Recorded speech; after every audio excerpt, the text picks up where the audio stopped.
Hello दोस्तों, welcome and जय हिंद। स्वागत है आपका अपने चैनल न्यू यूनिक क्लासेज में। आज की वीडियो में हम लोग टॉप 30 फिजिक्स के क्वेश्चन को देखेंगे जो आपके 2022 एग्जाम बिहार पॉलिटेक्निक तथा एनडीए एग्जाम की दृष्टि से बहुत ही इंपॉर्टेंट है। क्योंकि देखिए, एनडीए और पॉलिटेक्निक में जो आपका फिजिक्स का क्वेश्चन सेम रहता है, तो इसलिए जो आपका अब जो अगर आप पॉलिटेक्निक और एनडीए की तैयारी कर रहे हैं तब आप इस वीडियो को देख सकते हैं। आपके लिए बहुत ही हेल्पफुल होगा। साथ ही साथ आप अन्य सभी एग्जामों के लिए भी इसको देख सकते हैं, क्योंकि देखिए हर एक एग्जाम में जो आपका फिजिक्स का क्वेश्चन रहता है, तो इसलिए जो आपका लेकिन ये खासकर जो आपका बिहार पॉलिटेक्निक तथा एनडीए के लिए बहुत ही महत्वपूर्ण है। तो चलिए हम लोग वीडियो को स्टार्ट करते हैं। आज का पहला क्वेश्चन है आपका प्रकाश वर्ष इकाई है। तो प्रकाश वर्ष आज जो आपकी है किसकी इकाई है? तो प्रकाश वर्ष जो आपकी दूरी की इकाई है, प्रकाश वर्ष दूरी की इकाई है। अब आपसे ये भी क्वेश्चन पूछा जा सकता है, एक प्रकाश वर्ष बराबर कितना होता है? तो एक प्रकाश वर्ष बराबर 9.46 गुने 10 के पावर 15 मीटर होता है। याद रखिएगा, एक प्रकाश वर्ष बराबर 9.46 गुने 10 के पावर 15 मीटर होता है। प्रकाश वर्ष दूरी के मात्रक है। इसके द्वारा क्या किया जाता है? दो खगोलीय ग्रहों के बीच की दूरी को मापा जाता है। अगला क्वेश्चन देखते हैं। अगला क्वेश्चन आपका समष्टि मतलब सृष्टि में लगभग कुल आकाश गाँव की संख्या कितनी है? कहने का मतलब कि पूरी दुनिया में मतलब कि पूरे ब्रह्मांड में आकाश गाँव की संख्या कितनी है आकाश गंगा की? तो आपकी जो है 10 के पावर 11 है। ऑप्शन नंबर डी हो जाएगा, 10 के पावर 11 है। अगला क्वेश्चन देखते हैं। अगला क्वेश्चन है आपका हमारी अपनी आकाश गंगा द मिल्की वे है। हमारी अपनी आकाश गंगा जो है मिल्की वे क्या है? तो वो आपके आकार में कैसी है? तो वह सर्पिल है। हमारी अपनी आकाश गंगा जो है ना द मिल्की वे, जो आप आकाश में आकार में जो है आपकी सर्पिल है। अगला क्वेश्चन देखते हैं। अगला क्वेश्चन आपका टंगस्टन कितने डिग्री सेल्सियस पर पिघलता है? तो टंगस्टन जो आपका 3000 डिग्री सेल्सियस पर पिघलने लगता है। मतलब 3000 डिग्री सेल्सियस तक मतलब कि रहेगा, उसके बाद पिघलने रहता है टंगस्टन। इस कारण से टंगस्टन का प्रयोग कहाँ पे किया जाता है? तो हम लोग बल्ब में करते हैं, आपका टंगस्टन का प्रयोग करते हैं आपसे। और ये भी क्वेश्चन पूछा जा सकता है कि टंगस्टन का क्या होता है? तो टंगस्टन का गलनांक अधिक होता है तथा इसका प्रतिरोधकता कम होता है। देखिए, टंगस्टन का प्रतिरोधकता कम होता है, इस कारण से है ना टंगस्टन को हम लंबा और तंतु लेते हैं, लंबा और एकदम पतला लेते हैं और बहुत ही मोड़ देते हैं। काहे कि उसका प्रतिरोध अधिक करने के लिए। टंगस्टन का प्रतिरोध बहुत ही क्या होता है? कम होता है और गलनांक ऊंच होता है, मतलब कि लगभग 3000 डिग्री सेल्सियस। अगला क्वेश्चन देखते हैं। अगला क्वेश्चन आपका एक प्रोटोस्टार है। एक प्रोटोस्टार क्या होता है? एक प्रोटोस्टार जो आपका है हाइड्रोजन और हीलियम का उच्च संघनित बादल होता है। आपका ऑप्शन नंबर सी हो जाएगा, हाइड्रोजन और हीलियम का उच्च संघनित बादल होता है आपका एक प्रोटोस्टार। ऑप्शन नंबर इसका सी हो जाएगा। अगला क्वेश्चन देखते हैं। अगला क्वेश्चन आपका श्वेत वामन तारे में पदार्थ का घनत्व है। श्वेत वामन तारे में पदार्थ का घनत्व कितना होता है? तो आपका जो है 10,000 kg पर सेंटीमीटर क्यूब होता है। ऑप्शन नंबर सी हो जाएगा, 10,000 kg पर सेंटीमीटर क्यूब हो जाएगा। आपका ऑप्शन नंबर इसका सी हो जाएगा।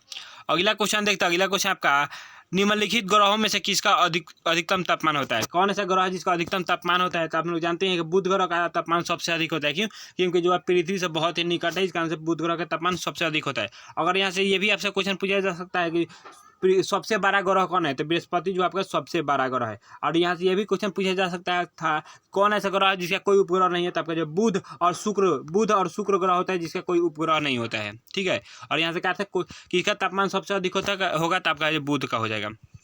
अगला क्वेश्चन देखते हैं। अगला क्वेश्चन आपका निम्नलिखित ग्रहों में से सूर्य से सबसे अधिक दूरी पर कौन सा ग्रह है? तो निम्नलिखित ग्रहों में से सूर्य से सबसे अधिक दूरी पर कौन सा ग्रह है? तो हम लोग जब प्लूटो ग्रह देखिए, ये तब की बात कर रहे हैं जब जो है कहा प्लूटो ग्रह को ग्रहों की श्रेणी से नहीं हटाया गया था। अगर अब पूछा जाए कि सबसे दूर ग्रह कौन है, तो हम लोग वरुण मारेंगे। लेकिन आपसे पूछा जा रहा है कि सबसे दूर ग्रह कौन है, तो प्लूटो है, तो प्लूटो मारेंगे। आपका ऑप्शन नंबर डी है। हालांकि क्या इसको कहे 24 अगस्त 2024 को प्लूटो को ग्रहों की श्रेणी से हटा दी गई, लेकिन ऑप्शन में दिया था हम लोग प्लूटो मारेंगे। अगला क्वेश्चन देखते हैं। अगला क्वेश्चन आपका हेली धूमकेतु जो पिछली बार 1986 में देखा गया तब दिखाई देगा। तो देखिए हेली का धूमकेतु जो आपका कितना जो आपको 1986 में दिखा था, अब कितना वर्ष में दिखेगा? तो देखिए हेली का जो धूमकेतु होता है ना, आपका प्रत्येक 76 साल बाद दिखाई देता है। तो आप जो 1986 में आप 76 साल जोड़िएगा तो कितना हो जाएगा? तो 76 जोड़ेगा तो 2062 ईस्वी में आपकी बार हेली का धूमकेतु दिखेगा 76 वर्ष बाद। अगला क्वेश्चन देखते हैं। अगला क्वेश्चन आपका बिग बैंग का सिद्धांत किसने दिया था? तो बिग बैंग का सिद्धांत जो आपके किसने? हबेल ने दिया था। ऑप्शन में हो जाएगा बिग बैंग का सिद्धांत जो आपका हबेल ने दिया था। और आपसे ये भी क्वेश्चन पूछा जा सकता है कि गति का नियम किसने दिया था? तो आपके न्यूटन ने दिया था। गैलीलियो ने किस चीज़ का नियम दिया था? तो आपको जरूरतों का नियम गैलीलियो ने दिया था। आपसे ऑप्शन में ये हो जाएगा। अगला क्वेश्चन देखते हैं। अगला क्वेश्चन आपका गुरुत्वाकर्षण का नियम मतलब जी का मान कितना होता है? तो गुरुत्वाकर्षण नियतांक जी का मान होता है, जी का मान कितना होता है याद? तो 6.67 गुने 10 के पावर -11 होता है। ठीक है। जी का मान जो होता है 6.67 गुने 10 के पावर -11 होता है। और इसका ऐसे ही मात्रक जो होता है न्यूटन मीटर स्क्वायर प्रति केजी स्क्वायर होता है। ऑप्शन नंबर सी होगा, न्यूटन मीटर स्क्वायर प्रति केजी स्क्वायर होता है। और ये एक अदिश राशि है। अगला क्वेश्चन देखते हो। अगला क्वेश्चन आपका एक सरल दोलन का निर्भर करता है। तो देखिए एक सरल दोलन का दोलनकार जो उसकी लंबाई पर निर्भर करता है वो कैसे, देखिए एक सरल दोलन का दोलनकार का फॉर्मूला होता है टी बराबर 2 pi into root under L बटा जी होता है। तो देखिए इसमें कौन है, इसमें एल है तो एल पर निर्भर करेगा, यहाँ पे जी कहीं कह रहा है नहीं, तो यहाँ पे एल पर निर्भर करेगा। आपका ऑप्शन में इसका क्या हो जाएगा, बी हो जाएगा। अगला क्वेश्चन देखते हो। अगला क्वेश्चन आपका एक गतिशील पिंड में आवश्यक रूप से नहीं हो सकता। तो एक गतिशील पिंड में आवश्यक रूप से क्या नहीं हो सकता, तो आप जो है स्थितिज ऊर्जा नहीं हो सकता। ऑप्शन में इसका डी हो जाएगा। एक गतिशील पिंड में आवश्यक रूप से स्थितिज ऊर्जा नहीं हो सकता। ऑप्शन में इसका डी हो जाएगा। अगला क्वेश्चन देखते हो। अगला क्वेश्चन आपका 6 ओम के 4 प्रतिरोध को श्रेणी क्रम में जोड़कर एक 12 वोल्ट से विद्युत विभवांतर लगाया जाता है तो उसका द्वारा प्रवाहित धारा कितना होगा। तो हम लोग देखिए 6 ओम का कोई प्रतिरोध है 4 ओम है, तो उसे श्रेणी क्रम में जोड़ेंगे तो कितना हो जाएगा 6 + 6 + 6 + 6 मतलब कि 24 ओम हो जाएगा। ठीक है, तो हम लोग जानते हैं धारा का फॉर्मूला V = क्या होता है, IR होता है। V = IR होता है, तो I बराबर क्या हो जाएगा आपका, आई निकालेंगे क्या होगा, तो V/R हो जाएगा। तो V/R हो जाएगा। V कितना दिया है, 12 वोल्ट दिया है। और इसके बाद में चार गो जो है 6 ओम के प्रतिरोध जोड़ रहे हैं तो कितना हो गया, 24 हो गया। तो 24 काटेंगे तो 12 कम 12, 12 दूने 24, 1/2 मतलब 0.5 एम्पियर आपका हो जाएगा। ऑप्शन में इसका ये हो जाएगा। अगला क्वेश्चन देखते हैं। अगला क्वेश्चन आपका 115 वोल्ट और 1 किलोवाट विद्युत सिगड़ी को गलती से 230 वोल्ट की विद्युत लाइन से जोड़ दिया जाता है जिसमें की 15 एम्पियर फ्यूज की सिगड़ी है। तो क्या होगा, तो वो आपकी जो है फ्यूज तार को उड़ा देगा। मतलब कहने का मतलब है कि उसकी क्षमता जो है 115 वोल्ट की है, आप 230 वोल्ट डबल भेज दीजिएगा तो क्या होगा, वो फ्यूज तार उड़ जाएगा और धारा प्रवाहित नहीं होगा।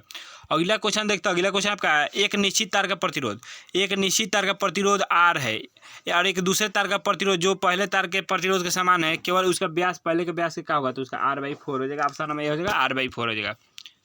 अगला क्वेश्चन देखते हो। अगला क्वेश्चन आपका एक चालक का प्रतिरोध जिस पर निर्भर नहीं करता है उसका होता है। तो एक चालक का प्रतिरोध किस पर निर्भर नहीं करता है, तो एक चालक का प्रतिरोध उसके द्रव्यमान पर निर्भर नहीं करता है। कैसे, क्योंकि हम लोग प्रतिरोध का फॉर्मूला जानते हैं, R बराबर क्या होता है, ρ × L/A होता है। तो देखिए रो यहाँ पे क्या हो गया, प्रतिरोधकता हो गया, L लंबाई हो गया, A अनुप्रस्थ काट का क्षेत्रफल हो गया। तो देखिए इन तीनों है लेकिन आपका द्रव्यमान नहीं है, तो वही हो जाएगा कि एक चालक तार का प्रतिरोध द्रव्यमान पर निर्भर नहीं करता है।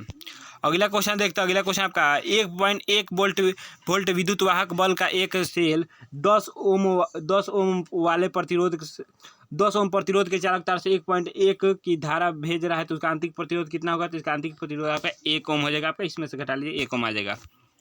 अगला क्वेश्चन देखते हैं। अगला क्वेश्चन आपका निम्नलिखित मात्रकों में वह गुण जो सदिश है, मतलब कौन ऐसा राशि है जो जिसका गुण जो है सदिश के जैसा है। तो देखिए विद्युत धारा क्या है, विद्युत धारा एक अदिश राशि है लेकिन इसका गुण सदिश की तरह होता है। क्योंकि देखिए विद्युत धारा के पास परिमाण और दिशा दोनों होता है, फिर भी यह अदिश होता है। क्योंकि यह सदिश के बीजगणित के नियम नहीं पालन करते, इसलिए जो है आपका क्या क्वेश्चन पूछा है, निम्नलिखित मात्रकों में वह गुण जो सदिश है, तो विद्युत का है, विद्युत धारा एक सदिश है, उसका गुण दर्शाता है। अगला क्वेश्चन देखते हैं। अगला क्वेश्चन आपका एक कार स्थिर अवस्था से प्रारंभ होकर 6 मीटर पर सेकेंड स्क्वायर के नियत त्वरण से चलती है, दूसरे सेकंड में चली गई दूरी कितनी होगी। तो देखिए हम लोग क्या जानते हैं, एस बराबर क्या होता है फॉर्मूला, UT प्लस में हाफ AT² होता है। ठीक है, तो यहाँ प्रारंभिक वेग 0 है, तो एस बराबर पहले 2 सेकंड में निकालेंगे तो 2 सेकंड में निकालेंगे तो 12 ओम हो जाएगा। सॉरी 12 क्या होगा, 12 मीटर हो जाएगा। फिर होगा 1 सेकंड में निकालेगा तो आपका 3 मीटर हो जाएगा। तो आप क्या करिएगा, 12 में से 3 घटा लीजिएगा तो आपका 9 मीटर आ जाएगा आपका। क्योंकि आपका दूसरे सेकंड का पूछा है तो उसके लिए पहले आपको क्या करने का, 2 सेकंड का निकालिएगा तो आपका होगा UT प्लस में हाफ AT²। ये फॉर्मूला लगा दीजिएगा तो U प्रारंभिक वेग 0 है तो ये 0 हो जाएगा। इसे निकालिएगा तो आपका 12 मीटर आ जाएगा। फिर आपका 1 सेकंड में निकालिएगा, 1 सेकंड में जब निकालिएगा तो आपका जो हो जाएगा UT प्लस में हाफ AT²। हाफ इससे निकालिएगा तो 3 मीटर आएगा 1 सेकंड में। तो आपका जो 12 में से 3 घटा लीजिएगा तो 9 मीटर आपका आ जाएगा। अगला क्वेश्चन देखते हैं। अगला क्वेश्चन आपका 1 न्यूटन की गतिज ऊर्जा 1 जूल है तो उसकी चाल कितनी होगी। तो गतिज ऊर्जा का हम लोग फॉर्मूला जानते हैं कितना होता है, 1/2 mv²। 1/2 mv² होता है, तब गतिज ऊर्जा के बराबर हो जाएगा 1/2 mv²। यहाँ पे गतिज ऊर्जा कितना दी है, 1 जूल दी है तो इसकी जगह पे 1 रख लेंगे। अब भी है, इसको अलग कर लेंगे तो इधर का आ जाएगा, ऊपर 2 चला जाएगा, नीचे m आ जाएगा। तब क्या हो जाएगा, v² बटा कितना हो जाएगा, 2/m होगा। तो देखिए m द्रव्यमान भार में है तो कितना हो जाएगा, तो आपका 2 बटा कितना हो जाएगा, 1/9.8 हो जाएगा। क्योंकि 9.8 बराबर 1 न्यूटन होता है तो ऊपर चला जाएगा तो कितना हो जाएगा, 19.6 हो जाएगा। तो आपका 19.6 हो जाएगा v² बराबर। तो v केवल निकालेगा रूट में तो आपका 4.4 हो जाएगा। ऑप्शन इसका बी हो जाएगा। अगला क्वेश्चन देखते हैं। अगला क्वेश्चन आपका किसी स्थान की हवा का ताप जो 20 डिग्री सेल्सियस है वह आपेक्षिक आर्द्रता 60% है। इस ताप पर हवा के प्रति मीटर क्यूब में वर्तमान वाष्प के द्रव्यमान की गणना कीजिए जब इस पर ताप जो है प्रति मीटर क्यूब हवा में 10 ग्राम से अधिक नहीं हो सकता। तो आपका हो जाएगा कितना, 6 ग्राम होगा। अगला क्वेश्चन देखते हैं। अगला क्वेश्चन आपका प्रकाश के रंग के संगत ध्वनि की गुणवत्ता होती है। तो प्रकाश के रंग के संगत ध्वनि की गुणवत्ता जबकि तरत्व कहलाती है। ऑप्शन ए हो जाएगा, प्रकाश के रंग के संगत ध्वनि की गुणवत्ता तरत्व कहलाती है। अगला क्वेश्चन देखते हैं। अगला क्वेश्चन आपका प्रकाश के निम्नलिखित रंगों में किसकी न्यूनतम तरंगदैर्घ्य होती है। तो किसकी न्यूनतम तरंगदैर्घ्य होती है, तो आपको जो है बैगनी सबसे ऊंचा, सबसे न्यूनतम तरंगदैर्घ्य बैगनी को होती है, लेकिन उसके बैगनी ऑप्शन नहीं है, इसलिए इसका नहीं लगेगा। देखिए क्या होता है, जब हेंगा लगते हैं प्रिज्म से होकर प्रकाश किरण हेंगा जाता है तो हेंगा मुड़ जाता है, फिर बाहर निकलते हेंगा निकल जाता है। जब हेंगा मुड़ता है ना तो आपके 7 रंगों बढ़ जाता है। इसमें रंगों का क्रम जो है बैजानी पीनाला होता है। सबसे पहले बैगनी नीचे से स्टार्ट होता है, सबसे ऊपर लाल होता है। तो जौन सबसे ऊपर होता है ना उसका तरंगदैर्घ्य चाल सबसे अधिक होता है, जौन सबसे नीचे होता है उसका तरंगदैर्घ्य चाल सबसे कम होता है, और जो सबसे ऊपर होता है उसका परिकीर्णन सबसे कम होता है, जो नीचे सबसे होता है उसका परिकीर्णन अधिक होता है। तो वही होगा, जो का तरंगदैर्घ्य न्यूनतम होगा तो जो नीचे से स्टार्ट होता जाएगा उसका न्यूनतम होगा तरंगदैर्घ्य का है, क्योंकि लाल रंग का तरंगदैर्घ्य चाल सबसे अधिक होता है ऊपर वाला का। तो वही हो जाएगा आपका, नीचे से करेंगे तो सबसे बैगनी, जामुनी, नीला। तो नीला है, जामुनी भी नहीं है, नीला 3 नंबर में है, तो नीला का जो है तरंगदैर्घ्य न्यूनतम होगा इन चारों की अपेक्षा। अगला क्वेश्चन देखते हैं। अगला क्वेश्चन आपका सभी वास्तविक प्रतिबिंब है। सभी वास्तविक प्रतिबिंब क्या है, तो सभी वास्तविक प्रतिबिंब जो आपको पर्दे पर प्रतीत होते हैं। कहने का मतलब है कि सभी वास्तविक प्रतिबिंब को हम लोग पर्दे पर उतार सकते हैं, कोई दिक्कत नहीं होगा।